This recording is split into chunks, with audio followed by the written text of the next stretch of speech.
Pasteur Claude est en vacances, mais vous le connaissez, il a de la misère à prendre des vacances. Je suis sûr qu'il écoute la réunion ce matin.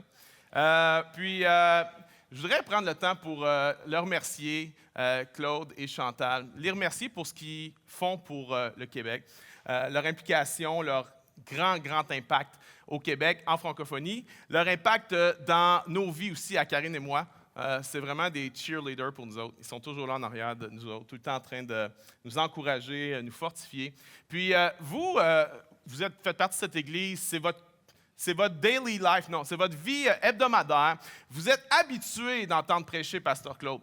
Mais vous savez, c'est difficile pour un prédicateur de prêcher semaine après semaine aux mêmes personnes pendant des années. Mais Claude, ça fait 25 ans, lui, qui fait ça, prêcher aux mêmes personnes. Puis, je ne sais pas si j'ai déjà entendu Pasteur Claude en faire une plate. Je pense que non, jamais, sérieusement. Puis, c'est extrêmement difficile. C'est une dévotion, c'est un appel. C'est extraordinaire. Puis, est-ce qu'on peut honorer votre pasteur ce matin? Pasteur Claude Hood et Chantal. Comment de fort que ça, church? Come on!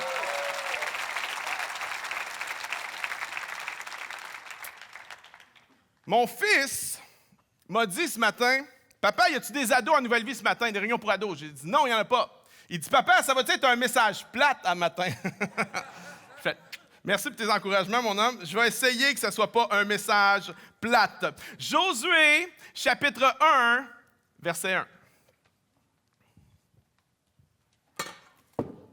C'est bon, c'est fait? Ça n'arrivera plus. C'est bon? Après la mort de Moïse, serviteur de l'Éternel, l'Éternel dit à Josué, fils de Nun, bon, c'est de l'hébreu, hein? By the way, au Québec, on est tous fils de Nun. Tout le monde est fils de Nun, il n'y a rien d'extraordinaire là-dedans. Josué, fils de Nun, assistant de Moïse. Moïse, mon serviteur, est mort. Maintenant, lève-toi, traverse le Jourdain que voici, toi et tout ce peuple en direction du pays que je donne aux Israélites. Suivant. Nul ne tiendra devant toi tous les jours de ta vie. Je suis avec toi comme je l'étais avec Moïse. Je ne te délaisserai pas. Je ne t'abandonnerai pas. Suivant. Fortifie-toi et prends courage, car c'est grâce à toi que ce peuple héritera du pays que j'ai juré à leur père de leur donner. Suivant. Seulement fortifie-toi et bon courage, en observant et en mettant en pratique toute la loi que t'a prescrite Moïse, mon serviteur. Ne t'en détourne ni à droite ni à gauche, afin de réussir partout où tu iras. Suivant. Ne t'ai-je pas donné cet ordre? Fortifie-toi et prends courage. Ne t'effraie pas, ne t'épouvante pas, car l'Éternel, ton Dieu, est avec toi partout où tu iras. Je pense que vous avez... Merci. Je pense que vous avez défini le thème du message de ce matin, c'est le mot courage. On a tous besoin de courage. Amen? Parce qu'on a tous des moments de découragement dans nos vies. Et qu'est-ce qui cause le découragement? En fait, il y a plusieurs facteurs et j'en ai relevé quelques-uns pour nous ce matin. Premièrement, la fatigue. Lorsque tu es fatigué, tu es plus en proie au découragement. En fait, moi, lorsque j'ai du découragement qui monte dans ma vie, je me pose toujours la question, est-ce que je dors assez?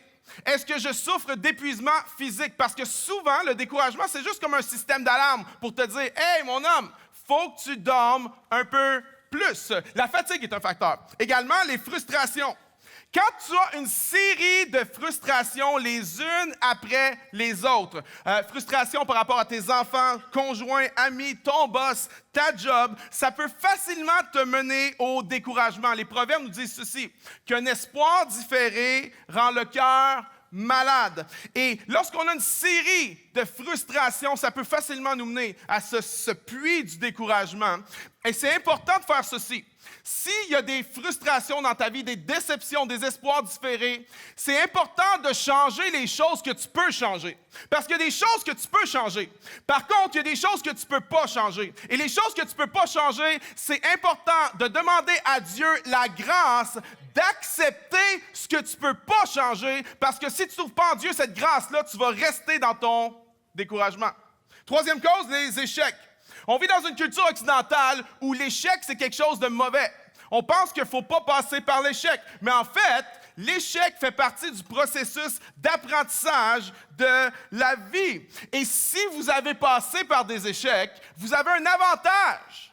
Pas un désavantage, vous avez un avantage. Parce que souvent, les gens qui n'ont jamais connu l'échec ont tellement peur de l'échec qu'ils en sont paralysés.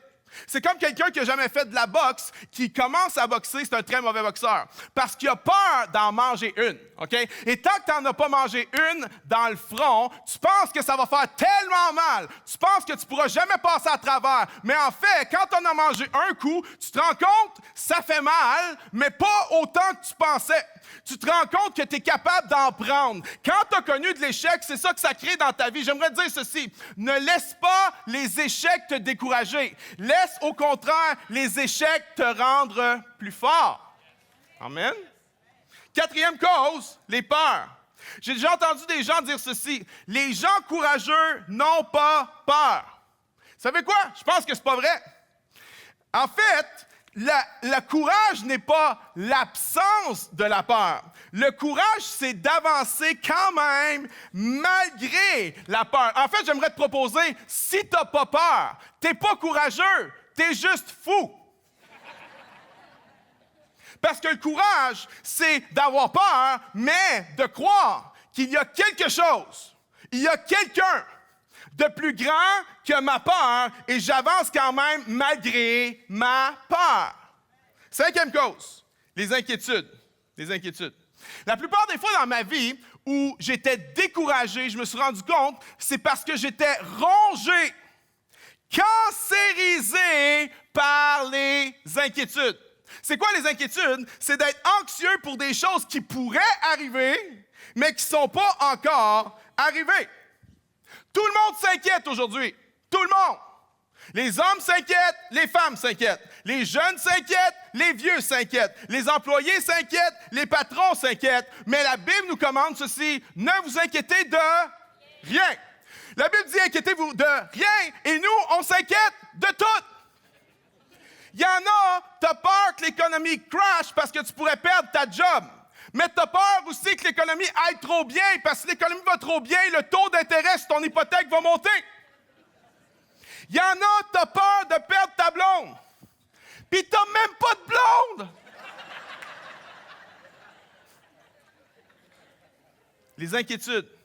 Les inquiétudes peuvent nous mener facilement vers le découragement. Maintenant, quelques faits sur le découragement. Premièrement, le découragement, c'est commun. Chacun d'entre nous va faire face au découragement tôt ou tard. Peu importe ton niveau de maturité spirituelle. Peu importe depuis combien de temps tu connais le Seigneur. On est tous des candidats pour le découragement. Il y en a qui croient que même les animaux peuvent être découragés. Maintenant, je ne sais pas si c'est vrai, mais quand tu regardes les yeux d'un chihuahua,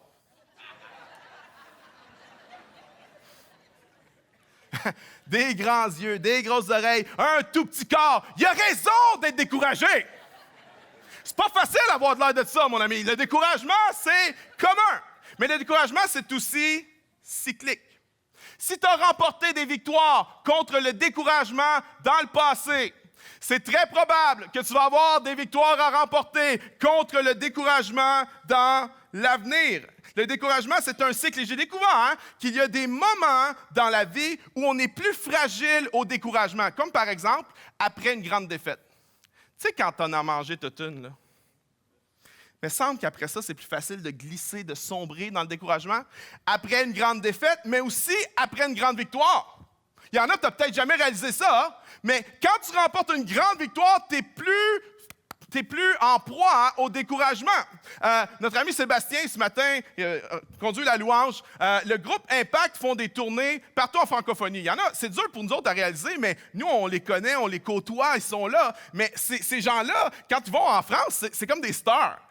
Ils font des tournées, ils remplissent des salles de 1000, 2000 personnes. Puis avant, ils me prenaient pour tourner avec eux. Avant, ils avaient besoin de moi. Okay? Ils avaient besoin de moi pour leur ouvrir le chemin. Maintenant qu'ils sont plus big que moi, ils m'ont mis de côté. J'ai été utilisé par eux. Mais c'est pas le point ce matin. Mais voici la vérité. Quand le band revient de tourner, savez-vous ce qu'ils font? Ils se couchent dans leur lit ils se mettent en position fétale, puis ils sucent leur pouce pendant 48 heures. Parce qu'après une grande victoire, on est en proie au découragement. Psaume 46, verset 11. « Arrêtez et sachez que je suis Dieu. » Ce n'est pas dans un contexte de défaite, ce verset-là, c'est dans un contexte de victoire. Après une grande victoire. Également, avant une grande victoire, avant de remporter une grande victoire, parfois, l'ennemi sait des choses que tu ne sais pas. Parfois, il y a des grandes choses qui s'en viennent dans ta vie et l'ennemi veut tout faire pour te décourager, pour t'empêcher de faire ce que tu es supposé de faire, pour pas qu'il arrive ce que Dieu veut qu'il arrive. Mais également aussi dans les moments de transition. La vie est faite de transitions, right? C'est toujours des transitions. Puis une transition, c'est difficile parce que tu n'es plus ici, mais tu n'es pas encore vraiment là. Et ça crée de l'inconfort. Ça crée de l'incertitude et les moments, les saisons de transition peuvent facilement mener au découragement. Et même un grand homme de Dieu comme Josué pouvait être découragé. Pourtant, Josué, c'est le héros d'Israël. 40 ans auparavant, le texte qu'on a lu, Moïse avait envoyé Josué explorer la terre promise avec 12 espions. Et sur les 12, il y en a 10 qui avaient fait un mauvais rapport. 10 qui avaient dit, on ne va pas aller dans cette terre-là, il y a des géants, les villes sont fortifiées, on va se faire écraser. Mais il y en a deux des 12 espions qui avaient dit, non. Oui, cette ville, ce pays-là est fortifié, mais c'est un pays de lait et de miel, c'est un pays extraordinaire. Montons, emparons-nous du pays et nous serons vainqueurs.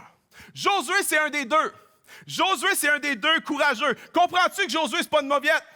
Comprends-tu que Josué, c'est un guerrier, c'est un héros? Josué, c'est le vrai Chuck Norris. Et pourtant, Josué est tellement découragé que Dieu lui-même doit venir par 3 fois l'encourager. Pourquoi vous pensez? Parce qu'il était à terre. Il était au tapis et il avait besoin de l'encouragement de Dieu. Parce que Josué s'apprêtait à livrer la plus grande bataille de toute sa vie. Il s'en allait s'emparer de la ville de Jéricho, qui à l'époque était la ville la plus fortifiée et la mieux armée au monde. Et lui, son armée, c'est quoi? C'est une bande d'esclaves qui savent pas se battre, armés de fourchettes et de couteaux suisses. Ça ressemble à ça, son armée. Il y a de quoi être découragé. Il y a raison d'être découragé. Ce texte de Josué, chapitre 1, nous donne des clés, nous enseigne comment trouver le courage. Trois points ce soir, 3 clés, pour trouver le courage. Premièrement, le courage provient de la présence de Dieu. Le courage provient de la présence de Dieu. On relit ensemble le verset 5. Verset 5. Nul ne tiendra devant toi tous les jours de ta vie. Je suis avec toi. Comme j'ai été avec Moïse, je ne te délaisserai pas, je ne t'abandonnerai pas. Maintenant, si Dieu avait dit à Josué, je ne t'abandonnerai pas, déjà là, c'est quelque chose. Mais il ne dit pas seulement je ne t'abandonnerai pas, il dit je ne te délaisserai pas. Parce que parfois dans nos vies, il y a des gens qui ne nous abandonnent pas complètement, mais ils nous délaissent par contre. Il nous néglige, par contre. Et Dieu dit, non, c'est pas juste que je t'abandonnerai pas, Josué. C'est que je te délaisserai pas. Je suis avec toi.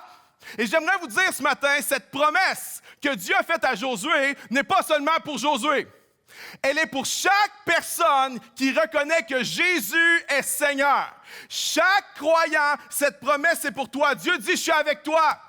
Je t'abandonnerai pas. Je te délaisserai pas. Dieu dit, je couvre tes arrières. Je suis là. Je vais te porter quand tu ne seras pas capable de marcher.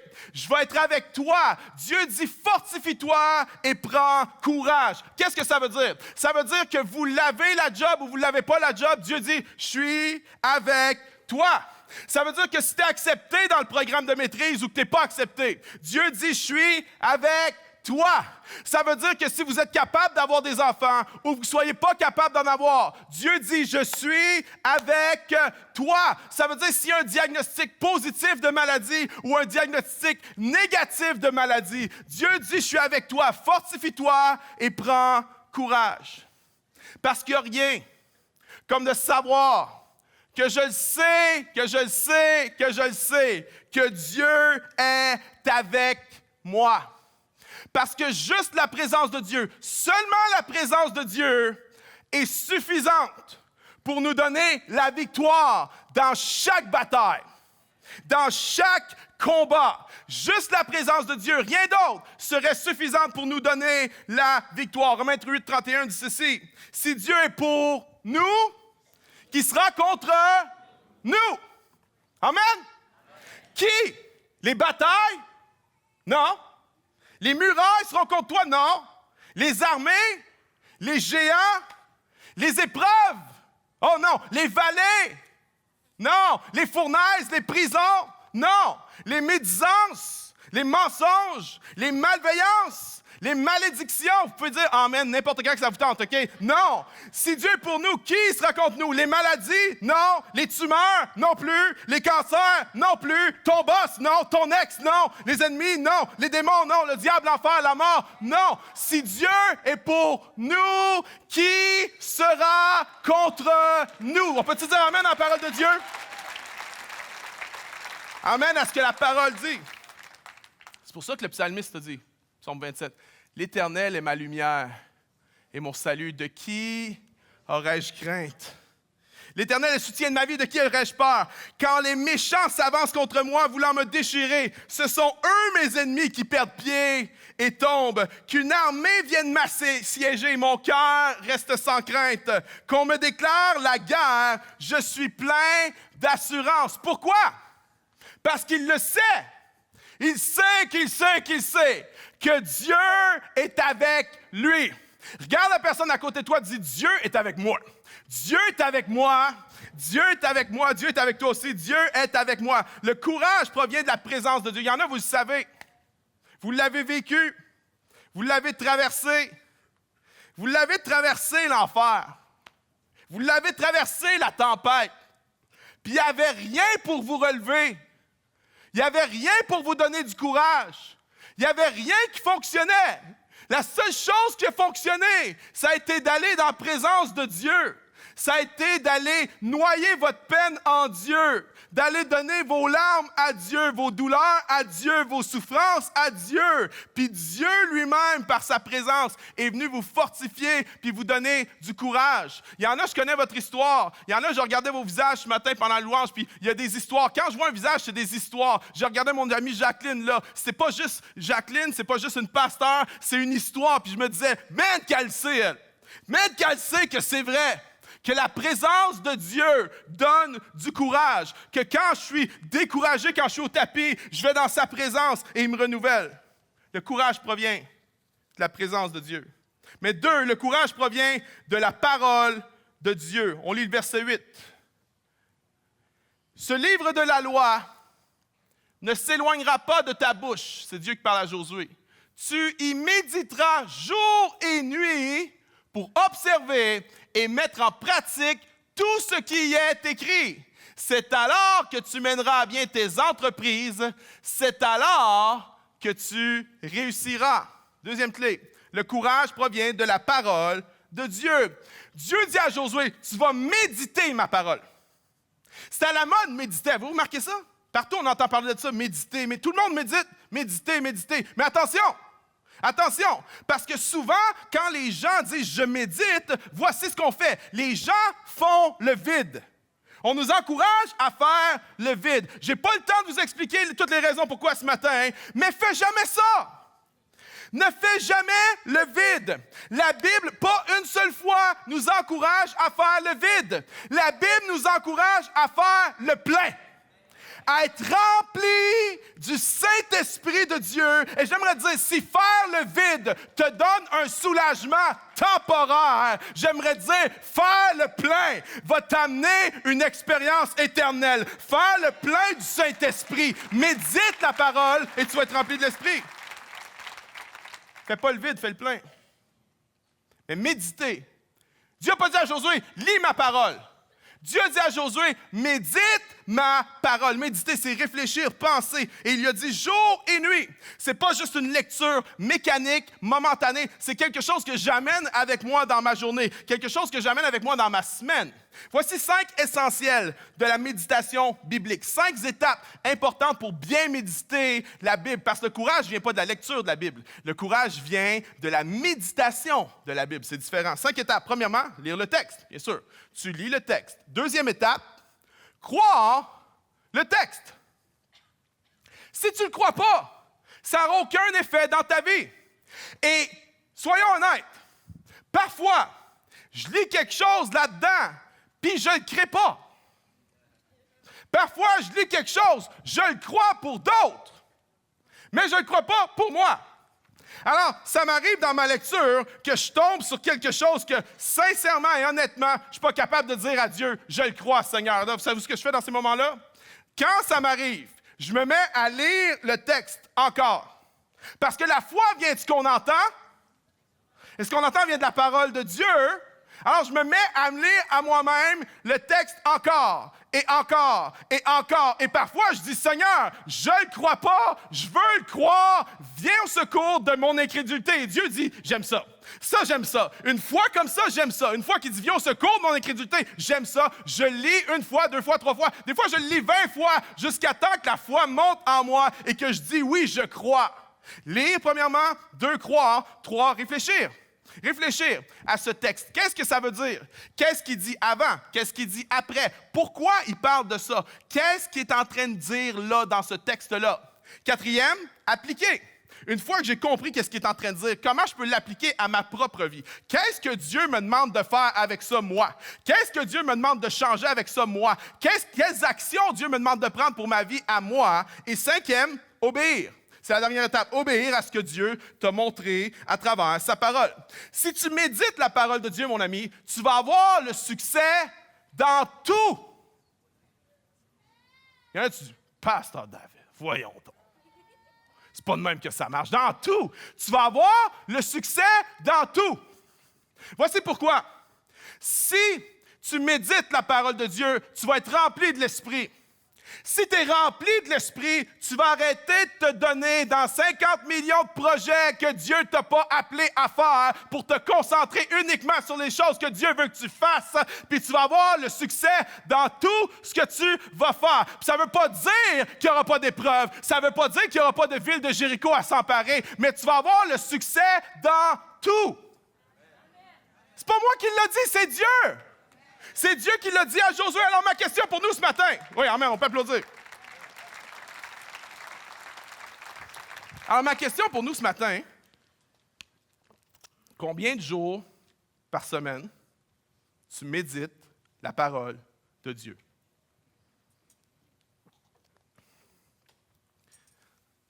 Là, il y en a, t'aimes pas ça. Tu es là, Pasteur David. Moi, j'ai une vraie job. Pas comme toi. Toi, t'es payé pour lire la Bible, OK? Moi, j'ai une vraie job, j'ai une vraie vie. J'ai pas le temps de méditer la parole de Dieu. J'aimerais dire ceci. Tout le monde a 24 heures dans une journée. Puis la tentation pour un pasteur de ne pas lire la Bible pour se nourrir, mais de juste la lire pour préparer un sermon, elle est très grande, OK? Mais il y a une différence entre manger puis cuisiner. Je peux cuisiner toute la semaine pour vous autres, mais si je ne mange pas moi-même, je vais crever de faim. Amen? Alors, je me dois de cuisiner pour vous, mais je me dois de manger pour moi également. Tout le monde a le même nombre d'heures et tout le monde peut dégager 10 minutes de lecture, 10 minutes de méditation. 15 minutes de lecture, 15 minutes de méditation. Sincèrement, qui pourrait dire authentiquement, sincèrement, David, je n'ai pas le temps pour ça, sincèrement? Personne. Personne. Voici pourquoi. Parce que Dieu ne te donnera jamais un horaire tellement chargé que tu n'auras pas le temps pour lui. Mais maintenant, quand on parle des disciplines spirituelles, OK? Il y en a juste le mot discipline, ça te fait dresser le poil sur les bras. Discipline spirituelle. Il y en a, tu n'aimes pas entendre un pasteur parler de prière, tu n'aimes pas un pasteur entendre parler de lecture de la parole de Dieu, méditation, parce que tu te sens coupable. Alors, tu prends une posture de coupable. Tu dis, c'est vrai ça. C'est moi, ça, pasteur David. Je ne la lis pas, la Bible. Je me nourris pas. Je mange 1 fois par semaine. Quand pasteur Claude prêche, puis là, il prend la cuillère. Ga, ga, ga, gou, gou. Une bouchée pour pasteur Claude. Ah. C'est moi, ça, David. Puis quand je manque l'église 1 semaine, je mange aux 2 semaines. C'est moi. Puis là, tu te flagelles, puis tu te flagelles. Puis il y en a d'autres, tu ne veux pas te flageller. Alors, tu t'es mis à off quand j'ai commencé à parler il y a 5 minutes. Comprenez bien ceci. Moi, j'ai grandi dans l'Église, OK? Je la connais, la gang. Il y en a qui disent, moi, je suis un vieux chrétien. Moi, je suis un jeune vieux chrétien. Je la connais, la gang. Mais voici ce que j'ai découvert. Voici ce que j'ai découvert. Et j'aurais aimé ça le savoir avant. La relation avec Dieu, basée sur un sentiment de culpabilité, ça donne rien. Ça ne marche pas. Ne médite pas la parole, ne lis pas la parole parce qu'il faut le faire, parce que le pasteur l'a dit, pour être un bon chrétien, par devoir religieux, parce que ça n'amènera pas de fruits dans ta vie, ça va amener juste la mort. Alors, peu importe depuis combien de temps tu n'as pas pris la parole de Dieu pour l'ouvrir, rouvre-la pas cette semaine parce que le pasteur l'a dit. Rouvre-la pas par culpabilité pour faire ton devoir chrétien. Fais-le pour t'approcher de Dieu. Et Dieu qui est un bon Père, qui donne de bonnes choses à ses enfants, Dieu va venir vers toi et Dieu va te bénir. Mais c'est la méditation de la parole de Dieu qui nous amène ce courage, cette force qui nous permet de traverser les épreuves qu'on ne serait pas capable de traverser sans le courage de Dieu. Moi, présentement, je traverse une saison difficile. Il y a un concours de circonstances dans ma vie, il y a plusieurs difficultés et présentement, je suis dans une saison où je médite beaucoup plus la parole de Dieu que d'habitude. Et je vous le dis, c'est ça qui me tient. C'est ça qui me tient debout. C'est ça qui fait que je suis capable de prêcher. C'est ça qui fait que je suis pas au tapis. C'est ça qui fait que je suis capable d'être là, d'encourager d'autres, d'aider d'autres, d'aimer d'autres. C'est parce que je vais dans la parole de Dieu. Je médite la parole. Heureux l'homme qui ne marche pas selon le conseil des méchants, qui ne s'arrête pas sur la voie des pécheurs, qui ne s'assied pas en compagnie des moqueurs, mais qui trouve son fun, qui trouve son plaisir, qui trouve son fun dans la loi de l'Éternel et qui la médite jour et nuit. Il est comme un arbre planté près d'un courant d'eau qui porte son fruit en sa saison et dont le feuillage ne se flétrit pas. Il finit en disant quoi? J'aime la dernière phrase. Tout ce qu'il fait lui réussit. Tout.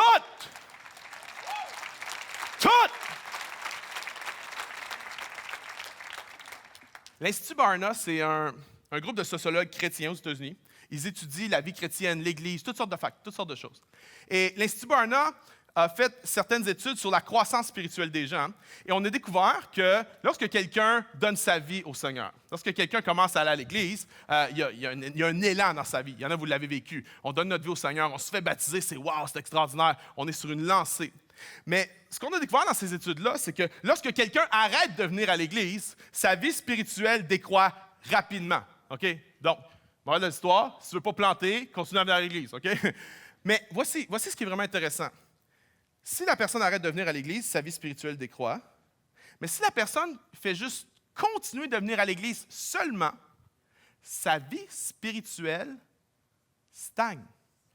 Oh, il y a quelques victoires ici et là. Il y a quelques... C'est un peu monte-descend, mais ça reste pareil. Et ce qu'on a découvert dans ces études-là, c'est que le facteur qui fait que les gens trouvent le chemin de la croissance spirituelle à nouveau, c'est les gens qui étudient la parole de Dieu 1, 2, 3, 4 fois semaine. OK, ça, c'est pas biblique, ce que je vous dis, c'est statistique. OK? C'est des études sociologiques qui ont été faites. 4 fois semaine, lorsque les gens étudient la parole de Dieu 4 fois semaine, parce que 4, c'est la majorité de ta semaine, la majorité des jours, il y a un élan dans leur vie spirituelle. Alors, je ne suis pas ici pour te condamner ce matin d'étudier plus la parole de Dieu. Je suis ici pour te donner le goût d'étudier plus la parole de Dieu, de lire plus la parole de Dieu. Mais la réalité, c'est la suivante. Si tu n'enlèves pas quelque chose, tu ne seras pas capable d'ajouter d'autres choses. Si tu n'arrives pas à avoir des temps de méditation, de lecture de la parole de Dieu, ça ne va pas arriver juste comme ça. Faut que tu enlèves quelque chose. Pas parce que l'autre est nécessairement mauvais, mais parce que ton assiette est pleine. On a tous une assiette pleine. Et si tu veux pouvoir grandir, tu vas devoir enlever quelque chose. Dire, je renonce à ceci, qui est une bonne chose, mais pour une meilleure chose. Parce que le courage provient de la présence de Dieu. Le courage provient de la parole de Dieu. Et mon troisième point, c'est le courage provient des encouragements du peuple de Dieu. On lit ensemble les versets 16 à 18. Quiconque, c'est le peuple qui parle à Josué ici, quiconque sera rebelle à ta voix et n'obéira pas à tes paroles, à tout ce que tu lui commanderas, sera puni de mort. Seulement fortifie-toi et prends courage. Oh. C'est intéressant. Parce que 3 fois, Dieu est venu encourager Josué, mais Josué avait besoin de quelque chose de plus.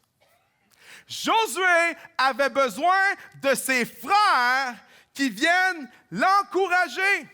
Parce que Dieu, un des moyens qu'il utilise pour nous encourager, c'est nos frères. C'est les uns les autres. Les uns les autres. Moi, vous savez, quand tu es pasteur, jeune pasteur, il y a des événements qui viennent définir ton ministère. Il y a des moments marquants. Pasteur Claude vous en parle parfois, des moments qui l'ont saisi puis qui ont formé un peu sa vision de l'Église, sa vision du ministère. Moi, j'étais jeune pasteur de jeunesse bénévole dans la ville de Sherbrooke. Puis il est arrivé un événement qui a shapé la façon dont je vois l'Église aujourd'hui. Il y avait une jeune femme qui s'est jointe à notre Église, elle avait environ la vingtaine. Puis lorsqu'elle s'est jointe à nous, moi, je pensais que c'était une nouvelle chrétienne.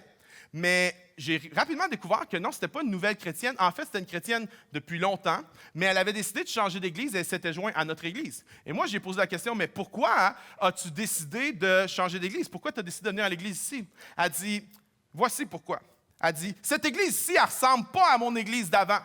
Puis elle dit, il y a même des choses, des fois, que j'étais un petit peu inconfortable avec parce que ce n'était pas ma culture d'église avant. Mais elle dit, voici pourquoi j'ai changé d'église. Parce que quand j'allais à mon église avant, à chaque fois, je ressortais de là découragé. Puis vous savez, il y a des moments qui viennent te définir. Moi, ça m'a frappé, ça. Ça m'a frappé comme un train. Boum! Wow! Il faut jamais, jamais, au grand jamais, que l'Église soit un endroit dont les gens sortent découragés. Il faut que l'Église, ce soit un endroit où tu n'as pas le droit de sortir découragé.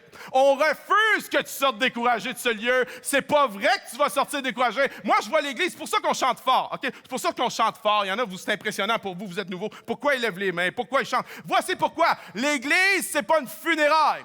L'Église, c'est une célébration et l'Église, c'est un lieu d'encouragement et on refuse dans cette Église que tu ressortes d'ici découragé. C'est pour ça que le gars en avant, il parle fort. C'est pour ça que le gars en avant, il transpire fort. C'est pour ça que le gars en avant, il postillonne fort. C'est pour ça qu'ils ont reculé les chaises jusque-là parce que c'est pas question que tu vas sortir d'ici découragé.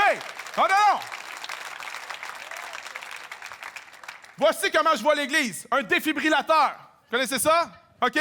Le cœur est arrêté. Il prend la machine. OK? Il frotte les deux ensemble. 1, 2, 3. OK, go. Pff.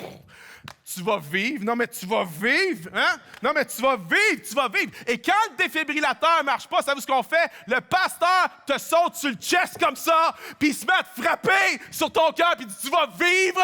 Tu vas vivre. C'est pas vrai que tu vas sortir d'ici découragé. Dieu veut que tu sois encouragé. Dieu veut que tu sois fortifié. Puis l'Église, c'est un endroit d'encouragement. Je peux s'entendre amen ce matin, puis applaudir pour tous ceux qui ont besoin d'encouragement.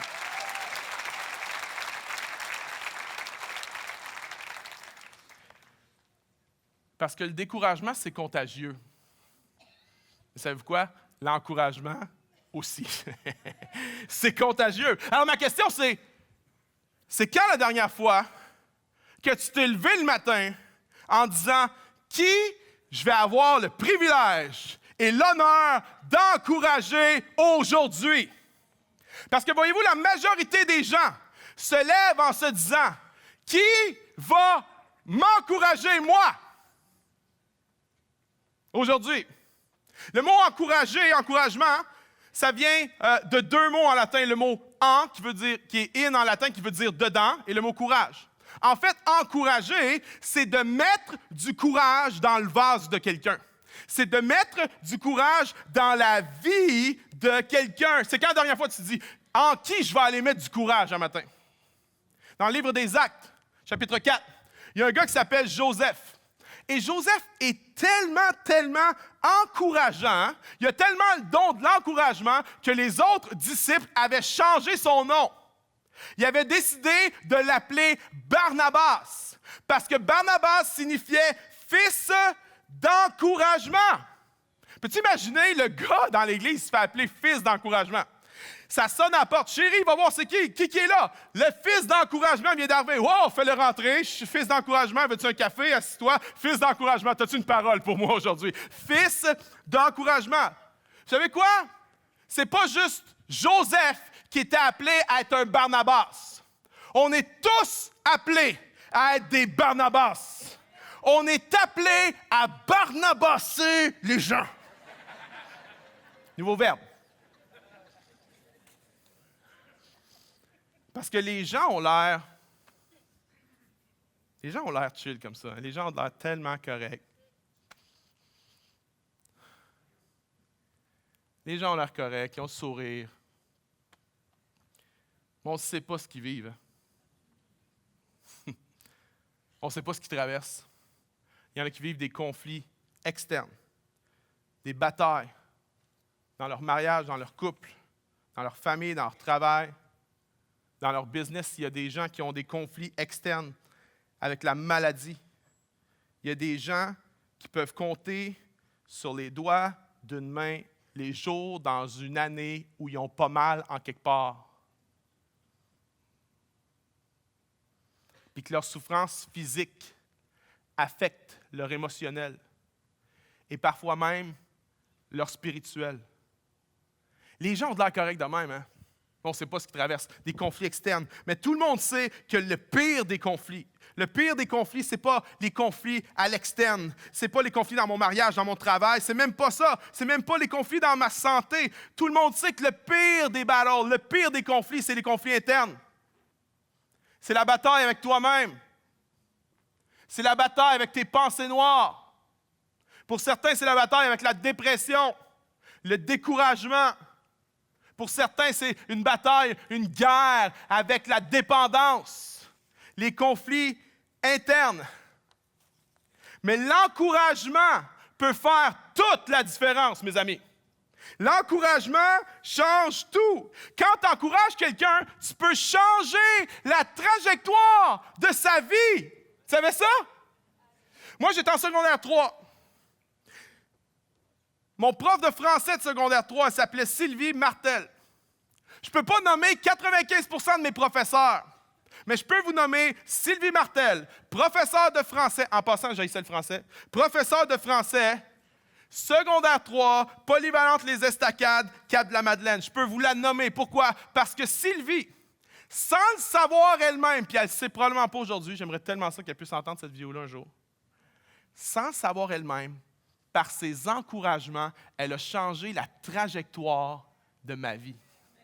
Je suis en secondaire 3. Moi, c'était vraiment difficile au secondaire. J'étais mis de côté, j'étais un rejet à l'école. Et vous savez, quand tu es un rejet à l'école, quand tu te fais ridiculiser à l'école, la pire chose, c'est un exposé oral en avant. Parce que tu aurais beau faire bon, ça ne serait jamais bon. Puis, cette année-là, Sylvie, je pense qu'elle a été dirigée par Dieu. Elle ne le sait pas. Elle a été dirigée par Dieu. Elle a dit, on va faire les exposés oraux cette année, mais je vais essayer quelque chose de nouveau. Vous ne viendrez pas ici en avant faire votre exposé. Là, plusieurs ont fait « yes ». Moi, je faisais « ah, yes ». Elle a dit, voici ce qu'on va faire. Vous allez mettre vos bureaux en cercle, puis vous allez rester à votre place pour faire votre présentation orale de votre bureau. Moi, c'est juste le petit courage que j'avais besoin. J'ai fait mon exposé. Et vous savez comment ça fonctionne, hein? Le gars populaire fait son exposé, ça peut être archi poche. Le monde applaudisse. Ça va à la popularité, ça ne va pas à la qualité de ton exposé oral. Ça va à la popularité de la personne. Et moi, je fais mon exposé, et après mon exposé, un silence. Et là, moi, j'ai la tête baissée comme ça. J'ose pas regarder personne. C'est silence, et tout à coup, il y a une fille de la classe qui, sur un ton méprisant, se met à dire « Mais c'est bon! »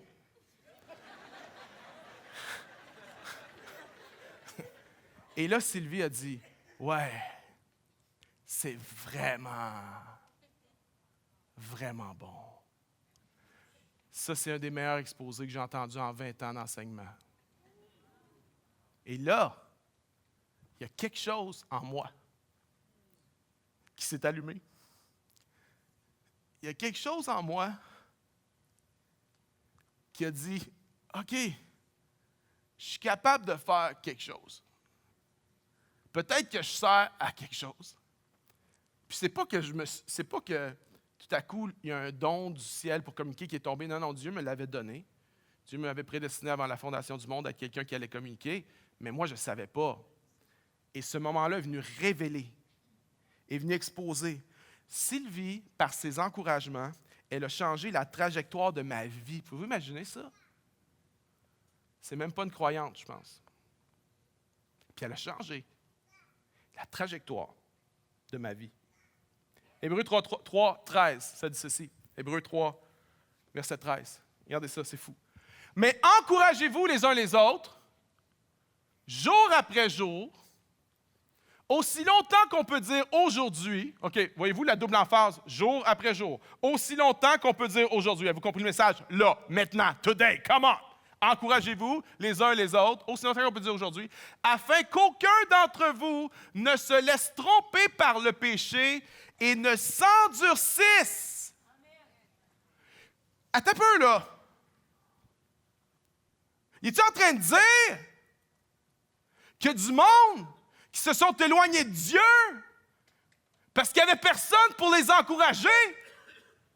Wow! Il est en train de dire que je peux faire la différence dans la vie de quelqu'un pour l'empêcher de s'éloigner de Dieu? Wow! Voyez-vous comment tu peux changer la trajectoire de quelqu'un? Encourage quelqu'un! Il y en a qui disent, Pasteur David, je ne suis pas capable d'encourager quelqu'un. Je suis trop découragé moi-même. Justement, écoute bien ceci. C'est impossible de passer ta vie à encourager les autres puis que ça ne te revienne pas.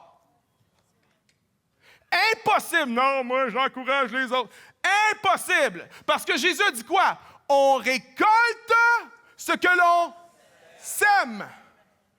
Si tu sèmes l'encouragement, tu vas récolter l'encouragement.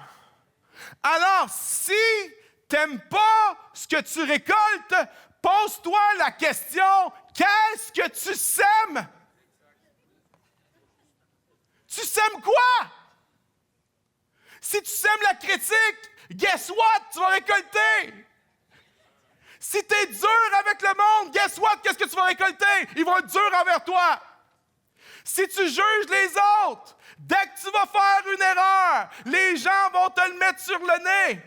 Mais si tu offres l'encouragement, tu récoltes l'encouragement. Si tu offres l'amour, tu récoltes l'amour. Si tu offres l'espoir, tu récoltes l'espoir.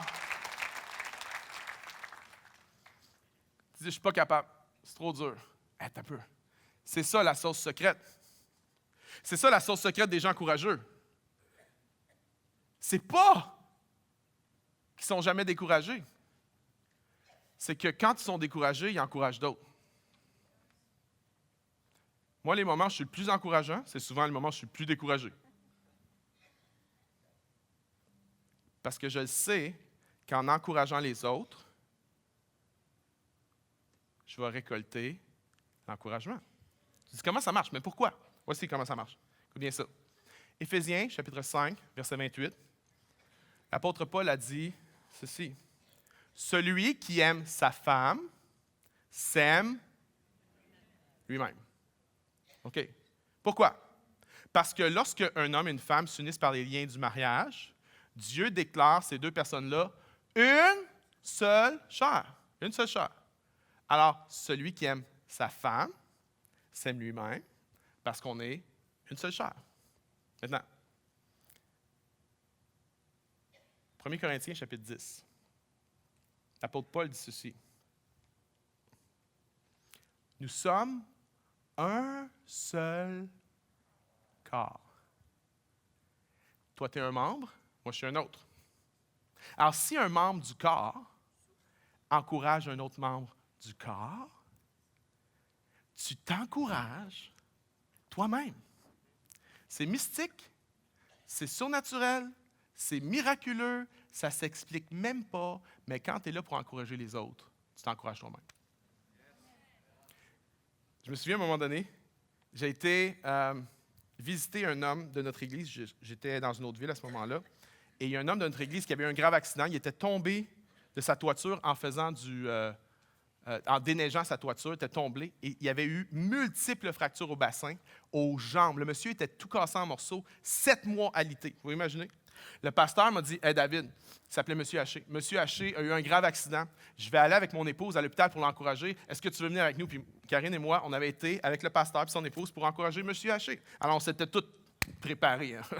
Hey, il va être découragé, M. Haché. On y va, là. On se prépare, on a prié, puis on s'en va l'encourager. Alors, on arrive là-bas, on arrive dans la chambre d'hôpital, puis quand il nous a vus, il était tellement content de nous voir. On s'est approché de lui, un après l'autre, puis il nous a serrés, puis il était « Je suis content, je suis content. » Et il nous serrait, il ne lâchait pas. C'était comme « Je suis content, je suis content. » Puis il était tellement content. Puis là, nous, on s'est mis en mode encouragement, tu sais. Savez-vous quoi? C'est lui qui nous encourageait. Il avait l'air de Moïse qui descend de la montagne après avoir passé 40 jours avec Dieu. Il avait de l'air du gars qui avait été en Floride 3 semaines, mais il n'avait pas été pantoute.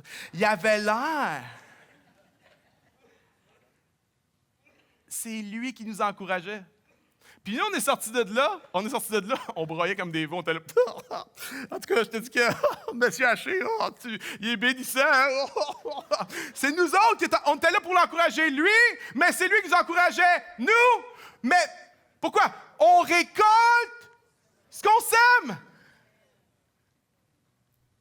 J'ai un ami que, dans le dernier mois, il traverse vraiment quelque chose de difficile. Sa femme est partie. Puis elle n'est pas partie pour les bonnes raisons. Il était un bon mari. Il était un homme de Dieu. On ne peut pas attacher le monde. Hein. On aimerait ça des fois. Mais tu ne peux pas. Puis sa femme est partie.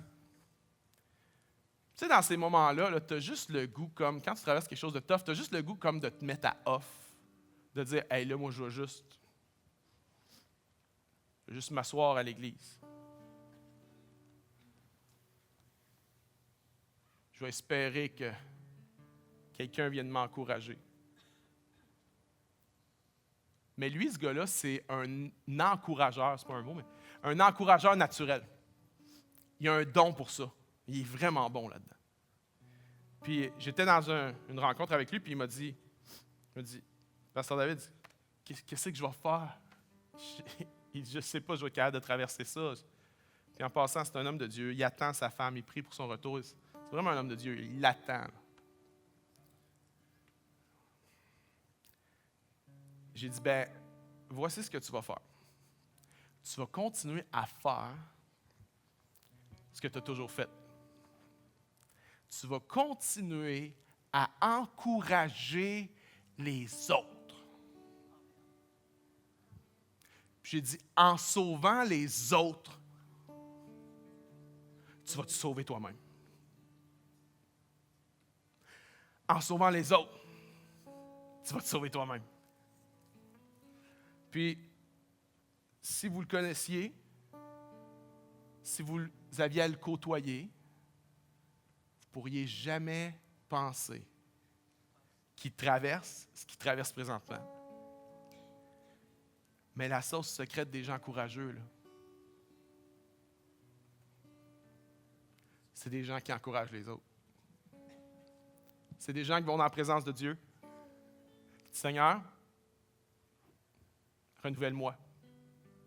Que ton esprit me renouvelle. C'est des gens qui méditent la parole de Dieu, puis qui l'amènent avec eux dans leur journée, qui l'amènent avec eux dans leur semaine. Qu'une armée vienne m'assiéger. Mon cœur est sans crainte. C'est des gens qui encouragent les autres alors qu'ils en auraient besoin eux-mêmes. Ça marche, hein? Ça marche vraiment. Alors, c'est ce qu'on va faire? On va s'encourager ce matin. Pas question que vous sortiez d'ici découragés. Je refuse. Je n'ai pas ce pouvoir-là, mais je crois que Dieu l'a. Je refuse qu'il y ait une seule personne qui sorte de ce lieu découragée. On va aller en Dieu. On va demander à la présence de Dieu de nous renouveler. Puis après ça, c'est ce qu'on va faire. On va encourager quelqu'un d'autre. Est-ce qu'on peut se lever ensemble? On se lève ensemble. Sébastien va chanter « Mon secours est en toi ». On l'a fait tantôt, on va le refaire. Puis, alors qu'on chante, aie ceci en tête. Aie ceci en tête. Seigneur, ta présence. Voici, je viens dans ta présence parce que c'est ta présence qui me donne du courage. C'est ta présence qui me renouvelle. Et une fois qu'on va avoir fait ça, on va faire une autre chose ensemble. On va avoir deux prières. La première, c'est une prière chantée. On chante « Mon secours est en toi ». Alors que tu chantes, chante-la avec tes tripes, chante-la avec foi, que le Seigneur va venir t'encourager maintenant.